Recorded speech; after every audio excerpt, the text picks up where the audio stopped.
Hello good morning दोस्तों, welcome to my YouTube channel on exam. दोस्तों, daily current affairs की class में आपका स्वागत है। आज 16 अक्टूबर 2021 का करंट अफेयर्स डिस्कस करने वाले हैं। तो आज का करंट अफेयर्स डिस्कस करने से पहले हम पिछले कुछ महत्वपूर्ण प्रश्नों का क्विक रिवीजन करते हैं। आइए देखते हैं। किस राज्य की कुरुप्पुर कलमकारी पेंटिंग वाकुल्ला कुरुचि लकड़ी की नक्काशी को जीआई टैग दिया गया है? तो तमिलनाडु को दिया गया है।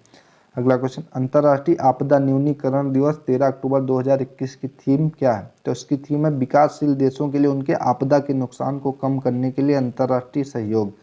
अगला, लॉन्च पुस्तक quest for a suitable Afghanistan A view from ground zero के लेखक कौन है? तो इसके लेखक हैं संजीत। अगला क्वेश्चन, अफगानिस्तान G20 विशेष शिखर सम्मेलन बैठक में भारत का प्रतिनिधित्व किसने किया? तो ये नरेंद्र मोदी ने किया है। अगला, किस देश में निर्मित रूस की स्पुतनिक लाइट के निर्यात को WHO ने मंजूरी दे दी? तो भारत को दे दी। अगला क्वेश्चन, 80 अंतर्राष्ट्रीय गोल करने वाले पहले फुटबॉलर कौन बने? तो ये लियोनेल मेसी बने। अगला, किस देश ने दुनिया की पहली स्वचालित चालक रहित ट्रेन का अनावरण किया है? तो जर्मनी के द्वारा किया गया है। अगला, एक दिवसीय क्रिकेट में शतक लगाने वाली सबसे कम उम्र की महिला कौन बनी? तो एमी हंटर बनी है। अगला क्वेश्चन, पीएम मोदी का सलाहकार किसे नियुक्त किया गया है? तो ये अमित खरे को नियुक्त किया गया। अगला क्वेश्चन, अंतर्राष्ट्रीय ऊर्जा एजेंसी ने किस देश को अपना पूर्णकालिक सदस्य बनने के लिए आमंत्रित किया है? तो ये भारत को किया है। अगला, किसने NITI Aayog UNDP book launch की है? तो ये राजीव कुमार के द्वारा लॉन्च की गई है। अगला, भारतीय नौसेना कब सबसे बड़े नौसैनिक अभ्यास एक्स मिलन की मेजबानी करेगा? तो ये फरवरी 2022 में करेगा। अगला क्वेश्चन, IMF ने किस देश की बढ़ती हुई अर्थव्यवस्था को दुनिया की सबसे तेजी से बढ़ती हुई अर्थव्यवस्था कहा? तो ये अपने देश भारत की अर्थव्यवस्था को कहा। अगला क्वेश्चन, हाल ही में PETA progressive business concept award के लिए किसे चुना गया? तो जेम्स सगमा को चुना गया। आइए दोस्तों, आज के करंट अफेयर्स के बारे में डिस्कस करने हुआ। तो उसके पहले अगर वीडियो अच्छी लग रही हो तो वीडियो को लाइक करिए एंड शेयर, और चैनल को सब्सक्राइब करिए। आइए आज के करंट अफेयर्स के बारे में डिस्कस करते हैं। क्वेश्चन नंबर 1, हाल ही में भारत ने किस देश के साथ दी जा रही, यानी वीज़ा में छूट दी जा रही समझौते को बहाल करने पर सहमत होगा? यानी कि हाल ही में भारत किस देश के साथ वीज़ा छूट समझौते को बहाल करने पर अपनी सहमति जताई है, यानी सहमत हो गया है? तो ये किसके साथ जताई है? ये जताई गई है मालदीव के साथ। यानी कि उस देश से आने के लिए वीज़ा की आवश्यकता नहीं पड़ेगी। मालदीव के नागरिकों को भारत भ्रमण के लिए वीज़ा की आवश्यकता नहीं पड़ेगी। भारत सरकार ने इसको कोविड-19 के बढ़ते हुए मामलों को देखते हुए रोक लगा दी थी। अगला क्वेश्चन, क्वेश्चन नंबर 2, हाल ही में चर्चा में रहा बथुकम्मा फेस्टिवल किस राज्य में मनाया जाता है? तो ये तेलंगाना राज्य में मनाया जाता है। और यह त्यौहार दशहरा के अवसर पर मनाया जाता है। यह फूलों से मनाया जाने वाला त्यौहार है। इसमें क्या होता है, इसमें महिलाएं द्वारा 9 दिनों तक मनाया जाता है। ये दशहरा के एक दिन पहले से फिर 9 दिनों तक मनाया जाता है। यह तेलंगाना का स्टेट फेस्टिवल भी है। अगला क्वेश्चन, केंद्र सरकार ने कोयले का उत्पादन बढ़ाकर कितने लाख टन प्रतिदिन करने का फैसला किया है? तो कोयले का 20 लाख टन उत्पादन बढ़ाया है। अब है क्या, भारत जल्द ही बिजली संकट की समस्याओं का सामना करने वाला है। ऐसी न्यूज आपने देखी होगी। भारत में इस्तेमाल करने वाली 70% लगभग बिजली कोयले से ही बनाई जाती है। अब कोयले की बात आई है तो आइए कोयले के बारे में डिस्कस करते हैं। कोयला मुख्यतः 4 प्रकार का होता है, एंथ्रेसाइट, बिटुमिनस, लिग्नेसाइट, विट कोयला। और इसमें सबसे अच्छा कोयला होता है एंथ्रेसाइट। इसमें कार्बन की मात्रा ज़्यादा पाई जाती है। कोयला उत्पादन में छत्तीसगढ़ नंबर 1 पे राज्य है। अगला क्वेश्चन देखते हैं, हाल ही में जारी वर्ल्ड बेस्ट एम्प्लॉयर 2021 में कौन सी कंपनी टॉप पे रही है? तो ये कंपनी टॉप पे रही है सैमसंग की।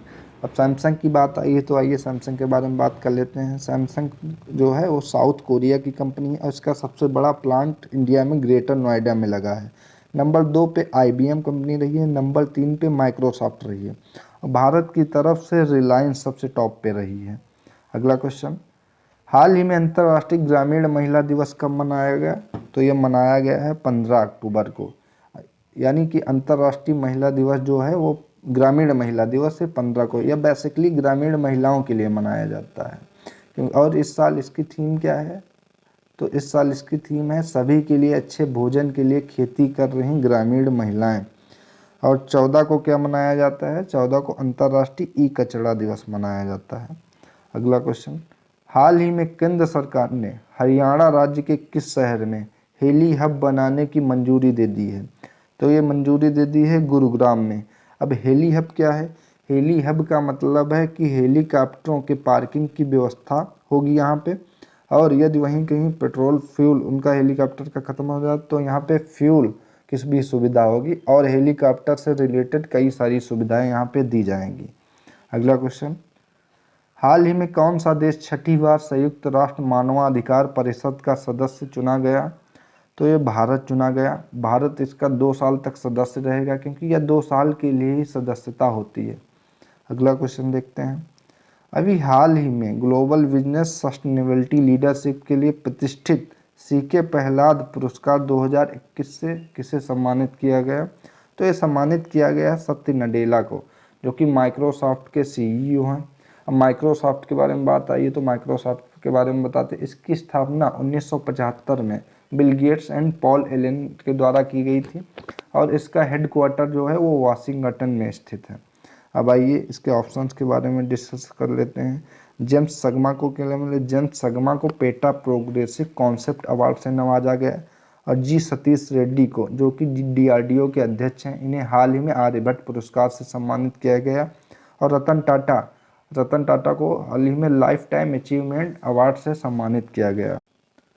अगले क्वेश्चन के बारे में देखते हैं, हाल ही में राष्ट्रीय बाल अधिकार संरक्षण आयोग एनसीपीसीआर का अध्यक्ष किसे चुना गया?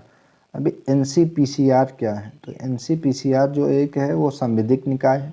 इसकी स्थापना 2007 ईस्वी में हुई थी और इसमें 0 से 18 साल तक के जो भी बच्चे हैं उनकी देखभाल की जाती है। अब एनसीपीसीआर किसके अंडर में काम करता है? तो एनसीपीसीआर जो है महिला एवं बाल विकास कल्याण के अंतर्गत काम करता है। अभी इसके अध्यक्ष कौन चुने गए? तो इसके अध्यक्ष प्रियंक कानूनगो चुने गए हैं, जो इससे पहले भी इसी के अध्यक्ष थे, और इसका अध्यक्ष जो होता है वो अधिकतम 2 बार के लिए अध्यक्ष चुना जाता है। अब आइए इसके ऑप्शंस के बारे में डिस्कस करते हैं। अरुण कुमार मिश्रा, जो कि अभी हाल ही में राष्ट्रीय मानवाधिकार आयोग के अध्यक्ष चुने गए हैं। अमित खरे, पीएम मोदी के सलाहकार नियुक्त हुए हैं। सज्जन जिंदल, जो कि वर्ल्ड स्टील एसोसिएशन के अध्यक्ष बने हैं। अगला क्वेश्चन, हाल ही में केंद्र सरकार ने अबॉर्शन संबंधी नए नियम में गर्भपात की समय सीमा बढ़ाकर कितनी कर दी है? तो समय सीमा बढ़ाकर कर दी है 24 हफ्ते। इसके पहले ये 20 हफ्ते था, यानी कि 6 महीने तक अलाउ हो गया, और इसके पहले 5 महीने तक ही अलाउ था। तो दोस्तों आज का ये करंट अफेयर्स था। अगर वीडियो अच्छी लगी हो तो वीडियो को लाइक एंड शेयर करिए और चैनल को सब्सक्राइब करिए, और ऐसी ही अच्छी क्लास आने के लिए डेली अपडेट रहिए with on exam. Thank you.